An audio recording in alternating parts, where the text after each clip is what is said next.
Muy buenos días, estimados amigos. Francisco Antonio Méndez y el programa Economía y Mercado les saludan hoy lunes 16 de mayo.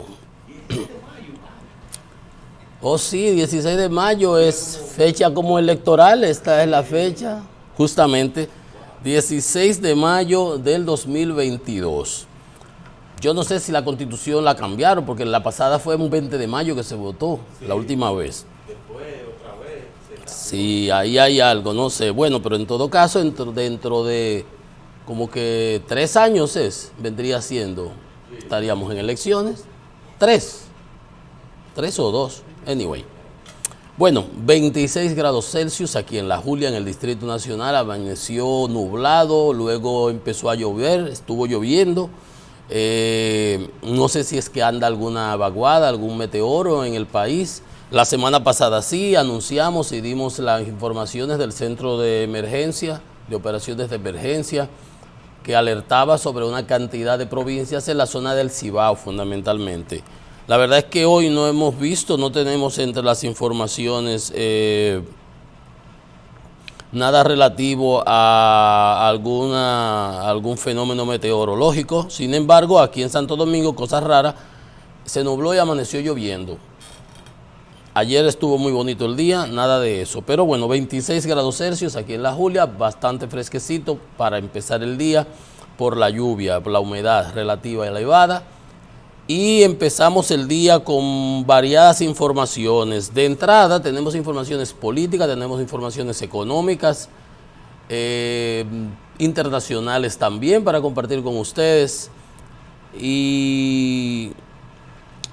Bueno, ayer se celebraba la convención para la selección de las autoridades del Partido Revolucionario Moderno, el partido oficialista, partido de gobierno. Y ustedes saben que ahí había venido un cierto pugilato, un tirijala realmente, entre las actuales autoridades, el establishment actual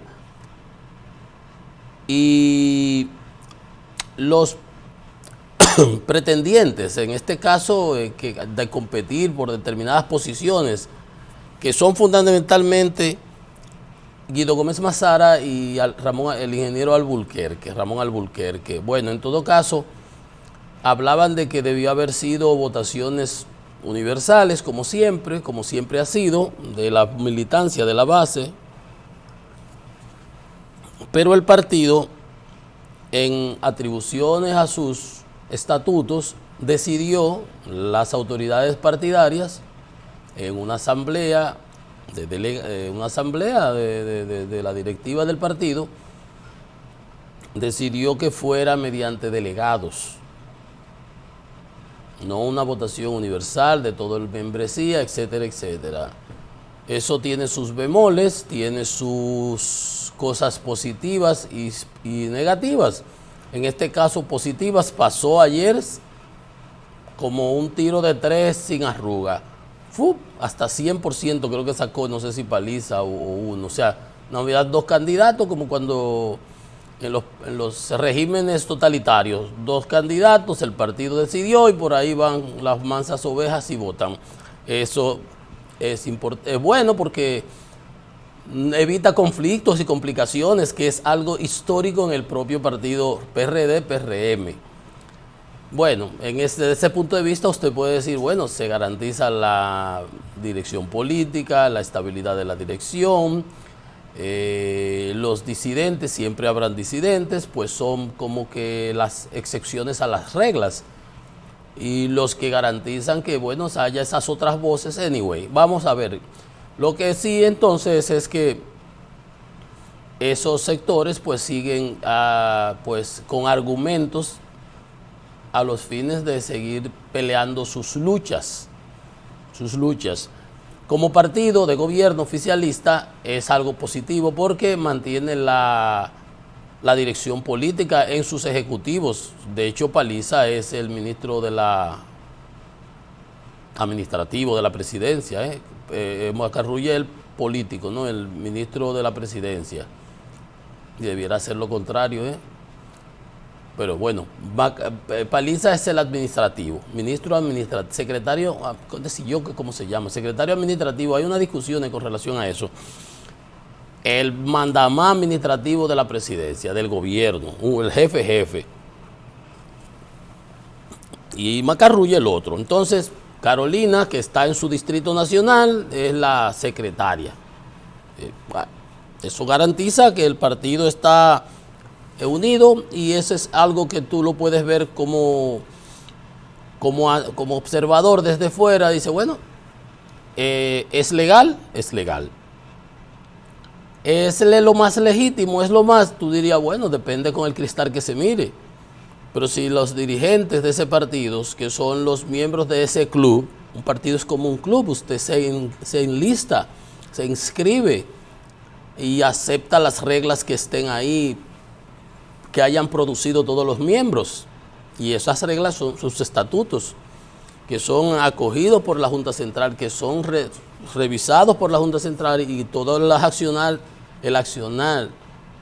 de esa entidad deben ajustarse a esos estatutos y reglamentos, que de alguna manera también tienen que caer sobre el paraguas de aquellas dos leyes que inventaron cuando Danilo Medina, para bloquear, primero, que Leonel Fernández fuera candidato, y segundo, que se pudiera ir, que tuviera que quedarse dentro de su partido. Todas esas cosas que se inventaron, y que fueran primarias abiertas, ¿ustedes recuerdan?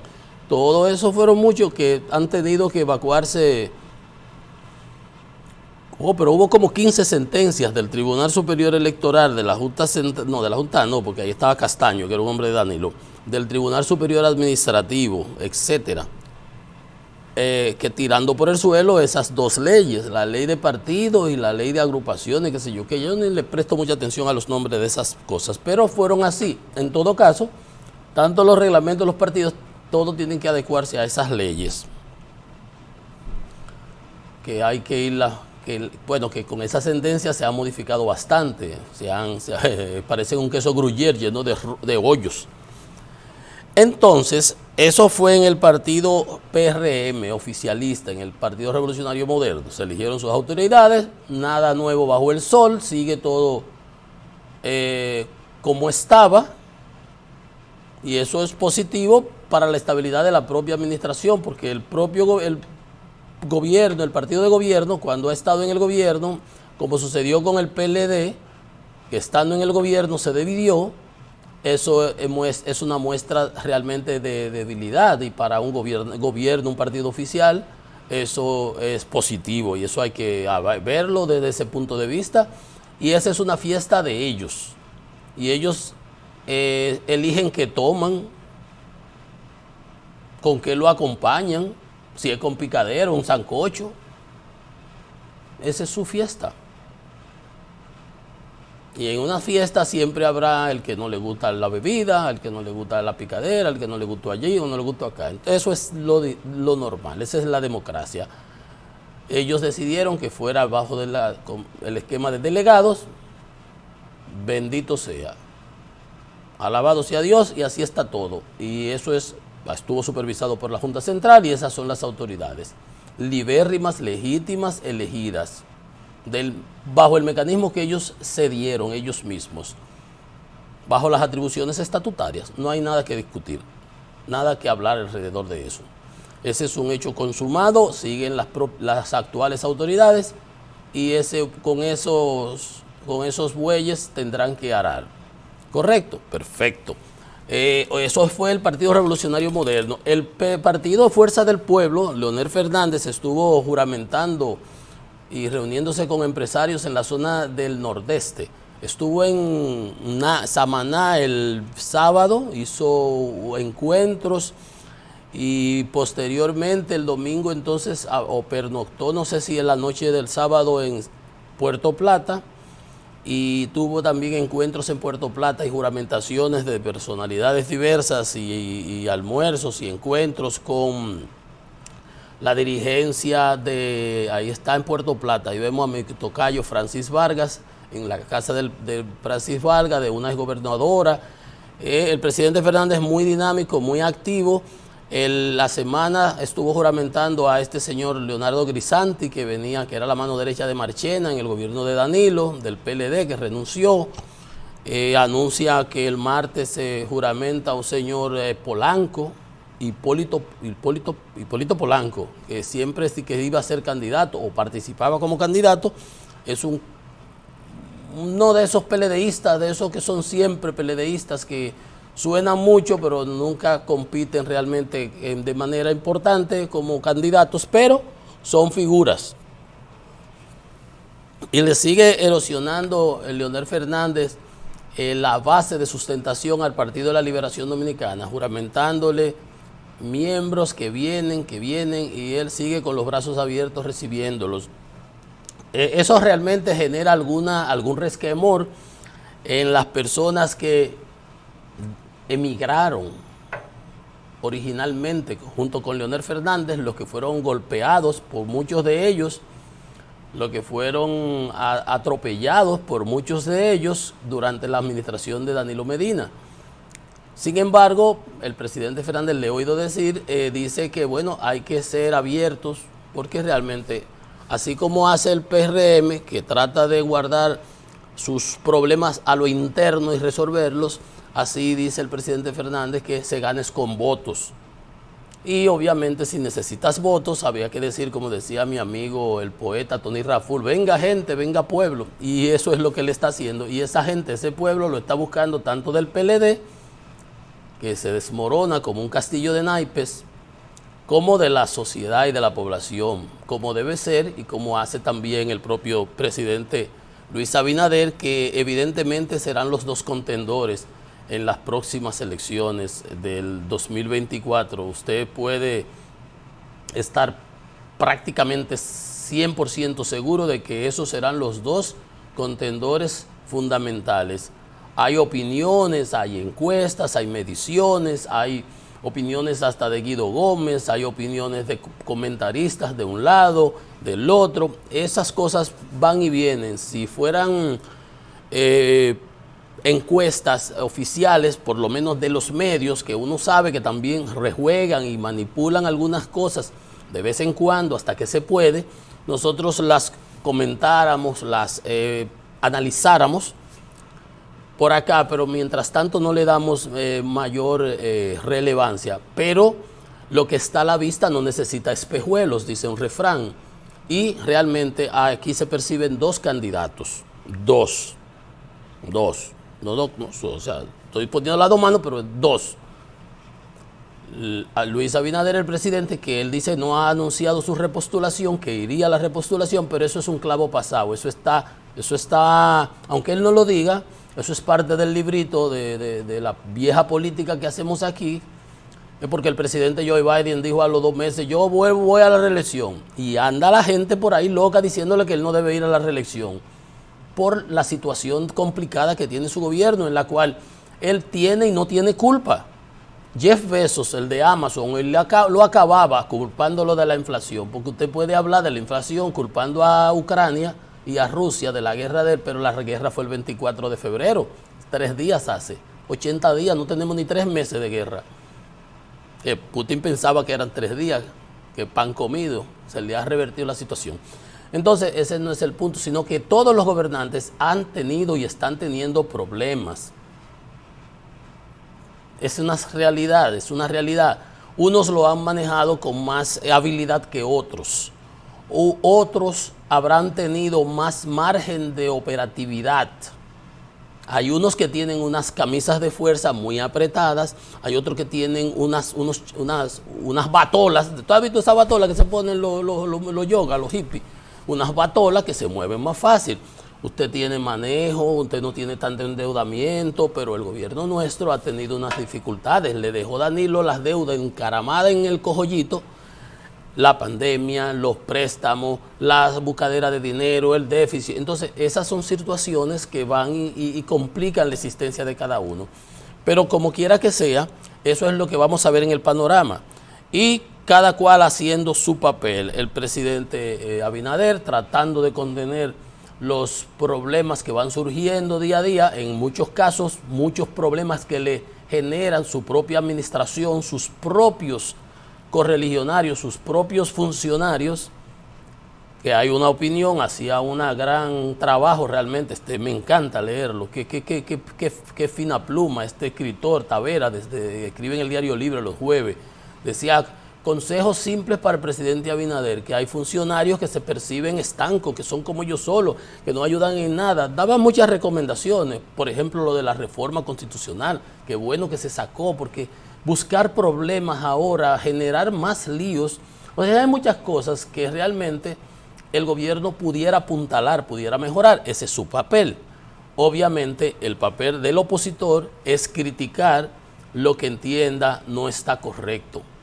Primero porque se adhesiona simpatías sin tener que ser demagógico. Y segundo porque recoge reclamos sentidos de determinados segmentos poblacionales, por ejemplo, el caso de los 67 productos, los 300 productores agropecuarios, diversos sectores. El presidente Fernández echó ese pleito. El gobierno nunca retrocedió con relación a eso. Yo no lo entendí esa parte. Pero el presidente dice el gobierno está en contra de los productores. No necesariamente es así, pero en la práctica las medidas van en perjuicio de los productos terminados, no de los insumos, que eso era lo que yo no entendía. ¿Por qué no haber sacado esos productos y todos felices? Lo he dicho muchas veces. Entonces el presidente Fernández dice que el gobierno tiene en su papel de opositor, que mantuvo 2 años de solidaridad, vamos a decir, y de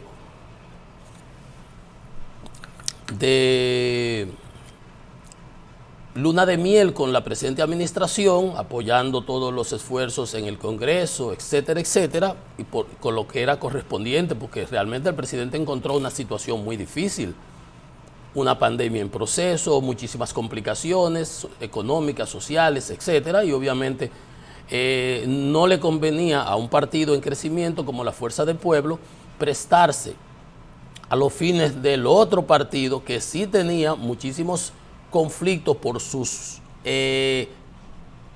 por las persecuciones y todas las cosas que han ido saliendo en la prensa de la gestión pasada de los 8 años de Danilo Medina.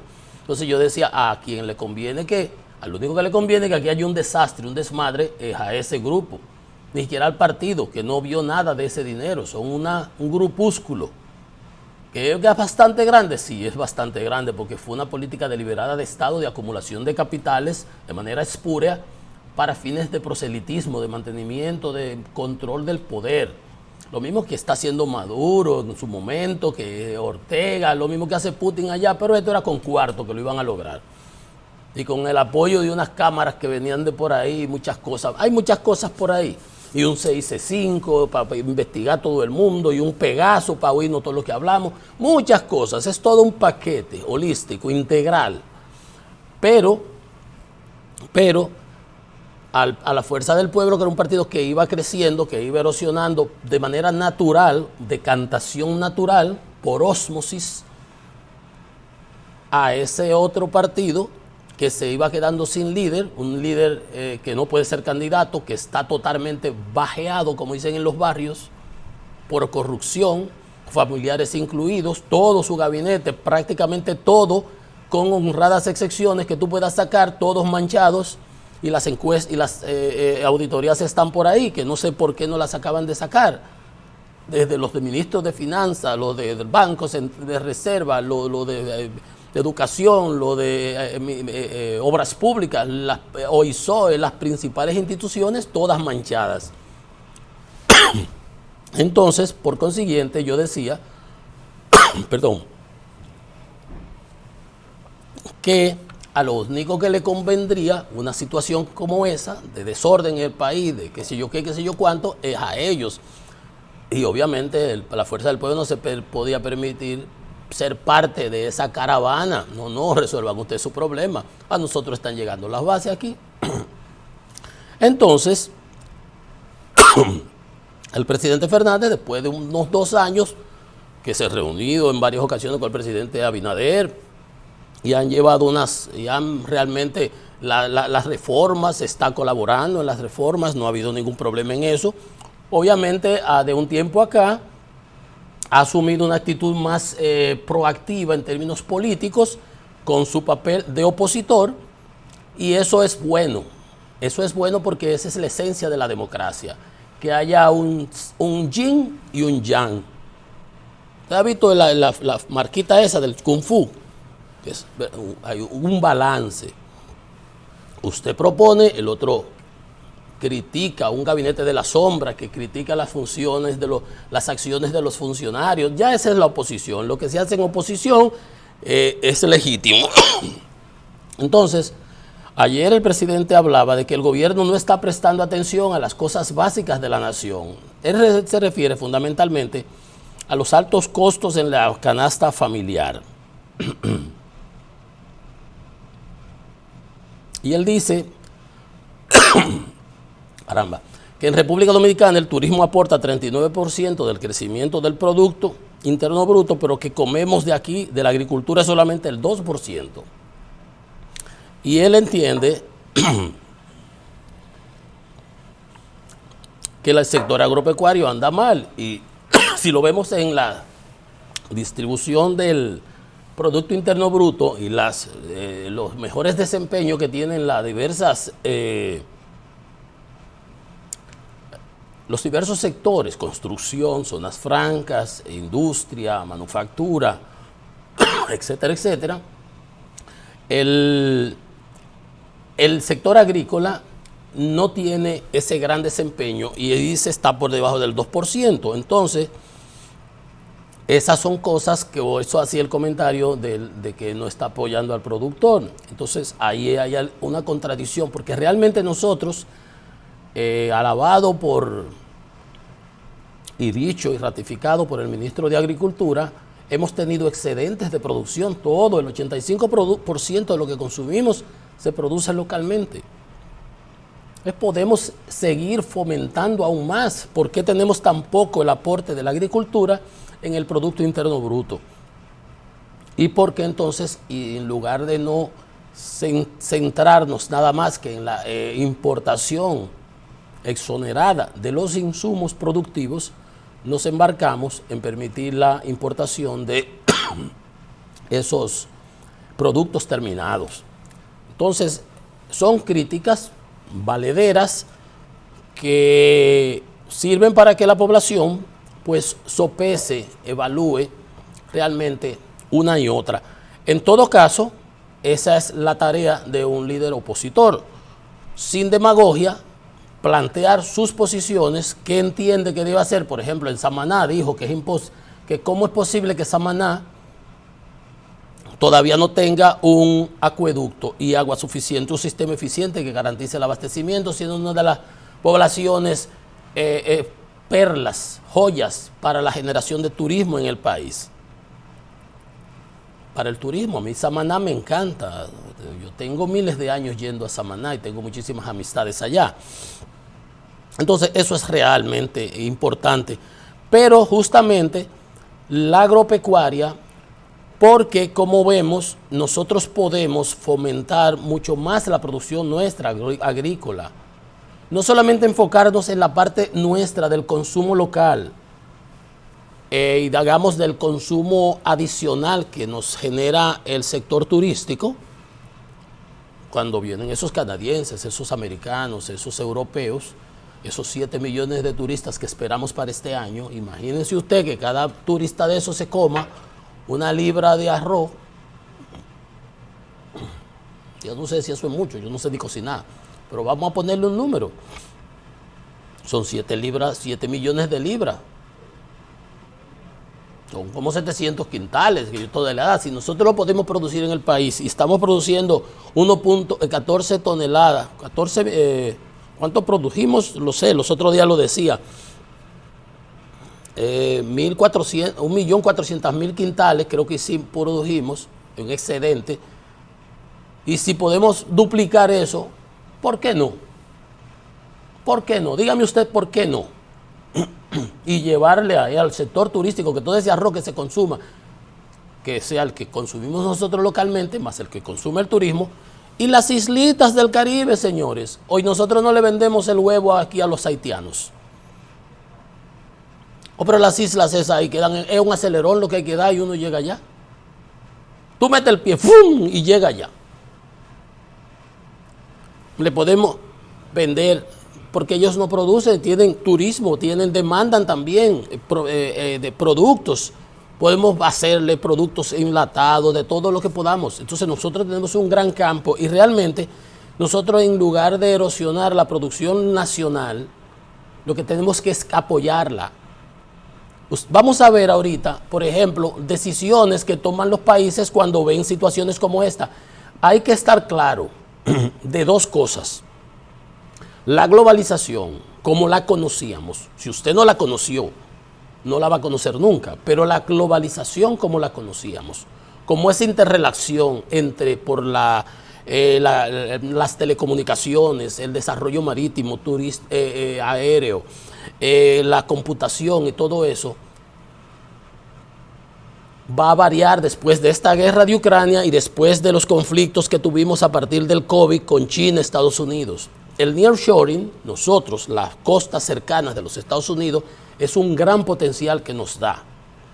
Pero además, esos problemas que estamos viendo ahora con la cadena de suministro, los furgones, el problema de los commodities, nosotros no vamos a producir trigo, no tenemos campos para producir trigo, eso no se da aquí. Eso será en Argentina, en Brasil, en la India, que es el segundo mayor productor, en Europa, en Francia, en Estados Unidos, en esas estepas, en Dakota del Norte, en Wisconsin, etcétera, etcétera. Nosotros no podemos. Ahora nosotros sí podemos producir un poco más de maíz e importar de esos países insumos de bajo costo para la producción de las granjas avícolas nuestras. Ahora nosotros aquí podemos producir muchísimos productos de ciclo corto, que es de las cosas que yo siempre recuerdo a Hipólito, que hablaba del yautí, ñame,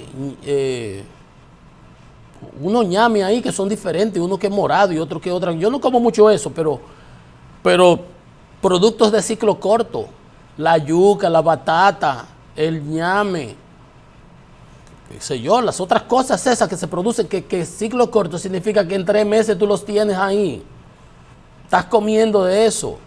Entonces nosotros tenemos también que pensar, o sea, no vamos a ser autárquicos en todo. Autárquico significa que podamos producir todo lo que nos vamos a comer, pero si producimos el 85% y si podemos seguir produciendo más y exportar excedentes de las cosas que somos competitivos, vamos a hacerlo. Vamos a darle, como dicen con la pelota, vamos a darle. Vamos a hacerlo, vamos a fomentar aún más la producción local, potenciar esos segmentos en los que no somos competitivos. Vamos a ver cómo hacemos para que podamos traerlo. Vemos de qué manera podemos añadir algún tipo de valor, pero en todo caso, si no es posible, pues que entren a bajo costo. Pero en realidad, lo que planteo es que ese tema que hace hincapié el presidente Fernández con la agricultura, que también ha hecho, ¿qué es lo que digo? Es que el problema no es solamente las buenas intenciones, sino concretizarlas. ¿Usted cree que es solamente ser el pensador y el diseñar, el dibujar, estructurar, hacer el esquema? No. Decimos nosotros, los asesores especialistas en determinadas áreas, que es muy fácil dibujar el pajarito y hacerle el piquito. Es muy fácil dibujar el pajarito y hacerle el piquito. Lo difícil es hacer que coma. Ese es el problema. Implementación. Se necesitan buenos equipos de implementación que vibren en la misma longitud de onda del que tiene la idea en la cabeza, del que la plasmó. Entonces tienes que saberla vender a tu staff, a tu equipo. Pero ¿por qué tú me estás proponiendo eso si eso va en contradicción con esto que estamos aquí? Tiene que haber alguien que overseas, por arriba, que no esté metido, dice un refrán, que el que está metido en el bosque no ve en perspectiva. Los árboles no te dejan ver el camino.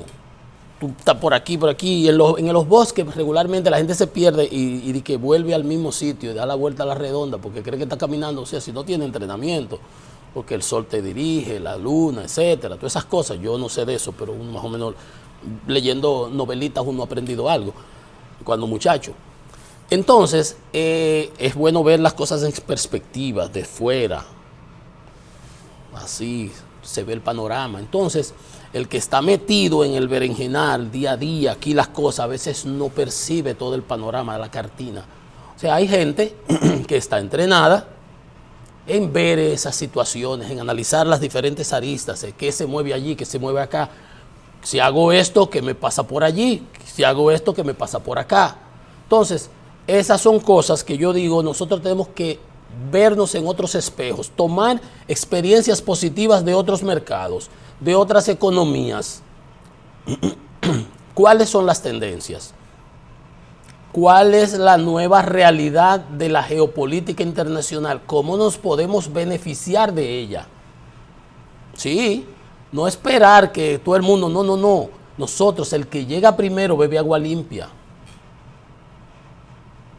Ser proactivos, dinámicos, otear el horizonte, oler, por aquí es que vienen las cosas. Eso está más que claro. Nosotros tenemos mucho que aportar en el sector, por ejemplo, zonas francas. Podemos hacerlo mucho en la agroindustria. Entonces ahí entra de nuevo el sector agrícola. Entonces hay que ver en qué manera se puede apoyar aún más al sector agrícola y tratar de disipar esas cosas que se colaron ahí con la ley aquella, dar eso como agua pasada. Vamos a ver cómo se apoya, cómo se ayuda más a nuestros sector agrícola, agropecuario, porque la alimentación nacional debe ser una prioridad. Vamos a hacer una pausa. Estas dos no me dejan.